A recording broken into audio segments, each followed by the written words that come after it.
Hey folks, what's going on? Hey folks, what's going on? This is your boy D, giving you a review on Haves and Haves Not, episode 2, My Grandson's War. I don't even know that you've seen the episode already. You've seen a bunch of reviews on it. I don't know, I'm mad late. I know I'm super late, y'all. But it's still a good episode, and I feel like, you know, I won't give you my little review and little opinion on it. Let's go on, shall we? No doubt. Of course, let me look at my notes quickly. Alright. Anyway, we're in the hospital. First scene, we're in the hospital scene, and Veronica and Catherine meets Veronica, and Catherine and Veronica goes into their verbal jabs. Basically, I'm gonna give you a short version of the verbal jabs. Veronica said, you know, Veronica says, "What are you doing here?" And Catherine says, "What are you doing?" You know, Veronica is here to see, you know, Veronica says, "I'm here to see my baby, my son, my." And Catherine says, "Your baby? Your baby? You, Veronica?" "Yeah, Jeffrey's baby." And Kevin's like, "Okay. Well, so you gotta pay somebody to get you to have a baby. Yeah, you get paid somebody to, you know, for your schemes or whatever." And Veronica's like, you know, Veronica has a, you know, poker face, and you know, y'all, yes, she's DeMonica, like Random Review says, DeMonica. You know that. Check out this channel, Random Reviews TV. That's a good channel to check out. DeMonica, yes, aka Veronica, aka DeMonica. You know, they're throwing verbal jabs at each other. You know, blah blah blah blah blah and blah blah. You know, good stuff. Verbal jabs are. You know, that episode. You know, so basically that is, and I will say this: Catherine is my favorite character. Now, right next to DeMonica, I'm hoping Catherine becomes that crazy character. You know, last season when she was really, when she killed D.A. Salison, I want Catherine to come back and be that crazy bee that takes out Veronica out. Like I said in my other review, I hope she comes back. I like crazy Catherine because she does not play no games. Because she was like, I'll cut a bee up. And I was like, gangster, Catherine. Veronica shook. Yeah, Veronica wouldn't know. Well, she wasn't talking on crazy when she got the knife in your hand. Remember, Veronica, you weren't talking on crazy, right? You weren't talking on crazy, right? Right? You weren't talking on crazy. Nah. No, you know you were not talking on crazy, Veronica. I know you. You won a good game, but when somebody can match wits with you, ain't so tough.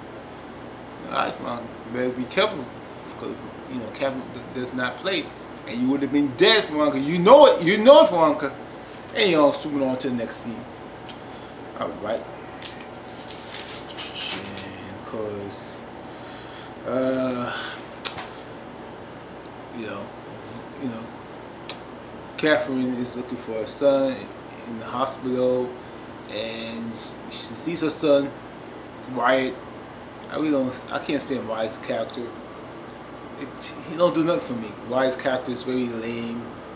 It's like, I don't know why he's even here on the show. I feel like I feel like he should just die. He's a crackhead.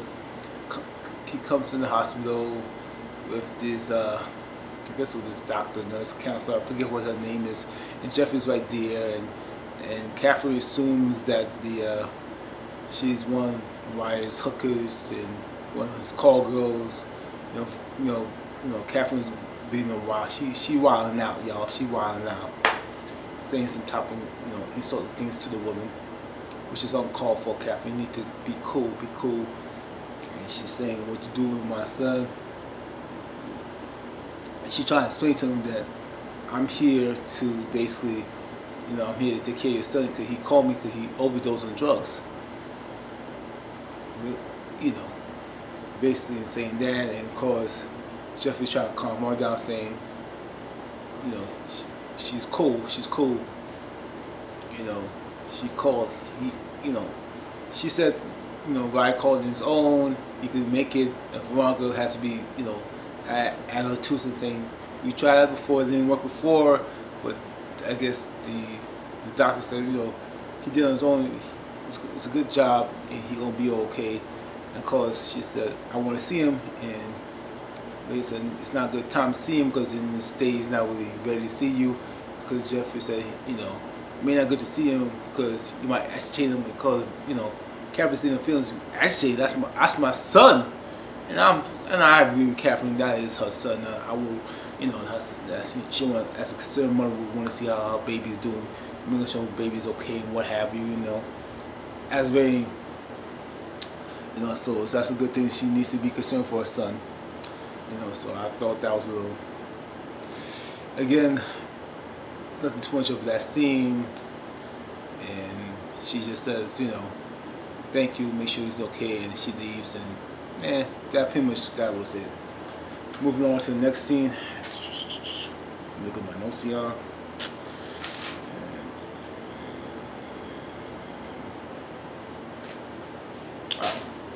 Benny, Hannah, and Mitch. Right. Benny, Hannah, and Mitch. And Benny comes in and asks Hannah if she wants a cup of water. Hannah's still distraught because, she just witnessed the murder of her grandson Q. And she was at this scene right here, y'all. This scene right here, y'all, was the most powerful scene ever. In fact, I know I'm reviewing this is like a 2 weeks ago episode, and you know what? I got to put my 2 cents in it, y'all, because this scene right here, woo! This scene right here, this scene right here, this scene right here, man, I was crying. I almost cried. Crystal Fox, who plays Hannah, man, she needs to get an Emmy for this. She needs to get an Emmy for this role, y'all. She needs to get an Emmy, y'all. Ooh, I was tearing up, man. She had the tears. I mean, it wasn't no little tears. It was the real tears. Them ugly tears. Them ugly tears. With the tears coming down your face. Just tears like this. Ooh, oh, and the snot. And I was like, oh, she's balling out of control. The blood in her hands. She's crying. I was like, oh, Lord. Oh, man. I was tearing because she's like, I lost my grandson. I don't know what to do. My grandson's not here. And she, Catherine's coming trying to console her, and she was not even feeling Catherine because right now she is in pain, y'all. I don't know what to do if I lost my child. I don't even know what to do if I lost someone I love, even lost my mother. I don't know how would I feel. I don't know how I would feel in that moment.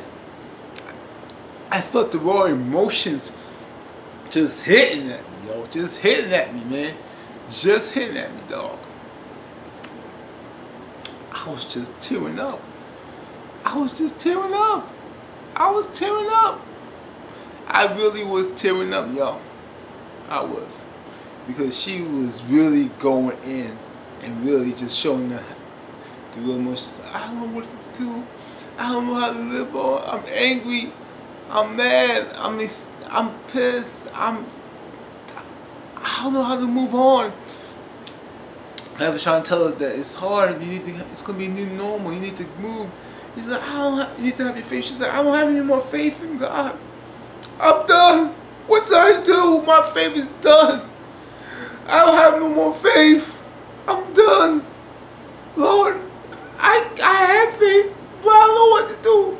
And that's a great moment because even as a Christian, sometimes you have that faith where you can fight the mountains, you conquer everything, and you're the strongest. You give everybody the advice, but when it comes time to fight, when it comes to your fight, and your situation you feel like it's too overbearing.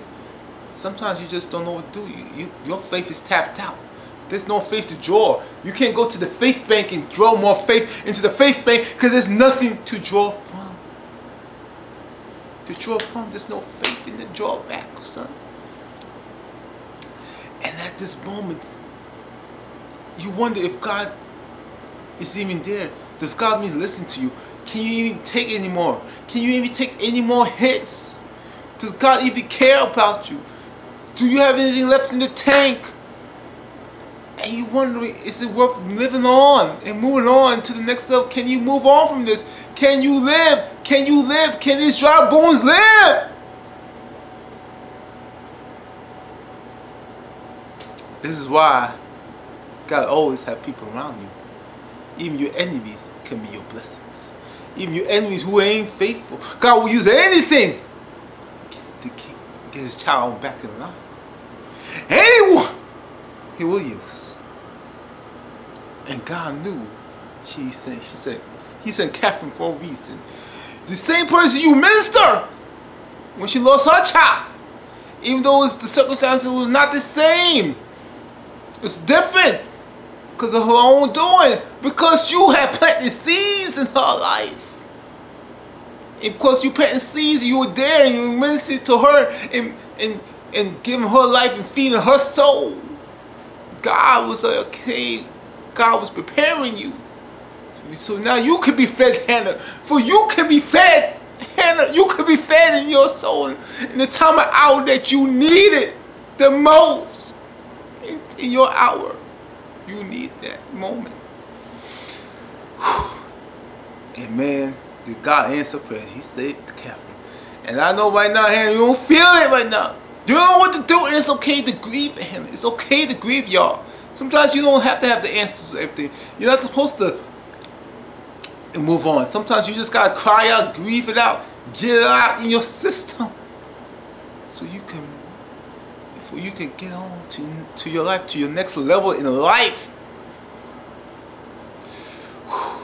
Man, and there was a bonding moment that to this day, if I had to rewatch it, I would tear up right now. I would give Hannah a hug, and I'm the one who usually be hard on Hannah and make Hannah jokes and how she's a slave and this and that. But this is one moment that I have to give Hannah her due and say, give that woman her due. And I will give her due, y'all. I will give her her due, y'all. I will give her her due. Powerful scene, y'all. Powerful scene. Very powerful scene.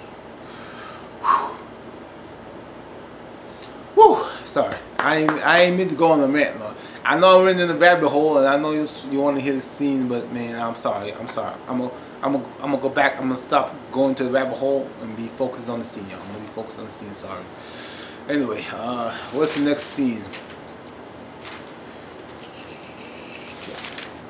And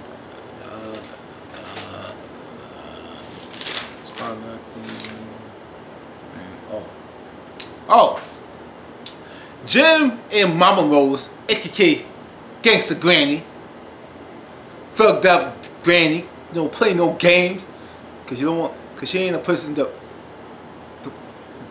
bunk with. She ain't a person to bunk with. All right, Mama Rose and Jim meets her at her own restaurant, mafia style. I love it. This is the next favorite scene. In fact, this is right here next to Hennessy. This is my favorite scene. In fact, I will talk about the scene. This is my favorite scene of all time. And you know, Mama Rose wants War dead. She ain't playing. She wants War dead. She tells him, "I want to kill his blank blank right now." And Jim is trying to say, no, he's a small tough thug. You ain't need to mess with him. You need to kind of move on, you know. And Mama Rose ain't hearing that. She, because Raw shot her grandson. That's her baby boy. That's she like a Catherine. Catherine like my Mama Rose. You mess with one of the clubs, them will color be. They'll kill you and hunt you and kill you in your grave. When you're dead in your grave, she'll take you out the grave and kill you again and again and again and again and again. So, it was a great moment, man. Basically, Jim is, definitely trying to worm us out of it, and Mama Rose is like ain't having him worming out. Jim is, right now sitting there, peeing on himself doing the number 2. He needs to change his underwear right now. He gotta change his underwear right now. That man's really pissing himself right now. Absolutely, no doubt. know what I'm saying? He pee on himself right now. So yeah. So he basically he was you know, Mom was saying, why are you protecting this stuff? And why you protecting him? So I'm just trying, you know, Jim's trying to warn me, saying, you know, I just don't want you to, you know, get your hands messy. I need you to focus here, focus on the mission, because remember, he had paid Mama Rose to get rid of Jennifer DA's body, so he trying to make sure she's still focused on that. Cause if she goes too over there, she, you know, you get distracted, and then everything goes back to Jim. So basically, Jim's trying to, you know, what Jim does best. He gonna protect his a-hole. That's all it is. So he you know, he tells her, let me call war, and you know, tell him to stop. And so anyway, Jim calls War and say, hey War, you killed the wrong person. And War said, you know, I didn't know, I know the kid was, I didn't know his son, I didn't know his son was there, because remember War was supposed to kill Candace, right? He killed Candace, his son. Jim said, he just said, what? But that's not what I'm talking about. You know, kill somebody, you kill someone else, kill by Mitch? Kill by Mitch? And Jim was saying that's you don't want to mess with Mitch because he's, you know, he's a grandson of Mama Rose, and you know, War being, you know, 50 Shades of War. I call him 50 Shades of War. It's like, man, I don't care. F that. I don't give a damn about him. And he clicks on the phone, hangs up the phone, and Jim's like, hello, hello, and Mama Rose is like, I'm gonna kill him. I'm gonna kill him. And Jim is like, yeah. My man was doing he's doing the number 2 right now. He's doing the major number 2 right now. So, boom. So that was a great scene. My prediction is War's gonna get killed by the mafia, and I wouldn't care if War gets killed again. He's like Wyatt, like Jeff. I really don't care about them. They're useless characters, and War's just stupid, and it's just like, I want him dead. I really want him dead. So I hope they will kill each other. That's how I feel. That's just what I want to do. Kill each other. I really don't care. Of course, we're gonna do. I think I have one more. I have a couple of scenes left. Oscar and Candace.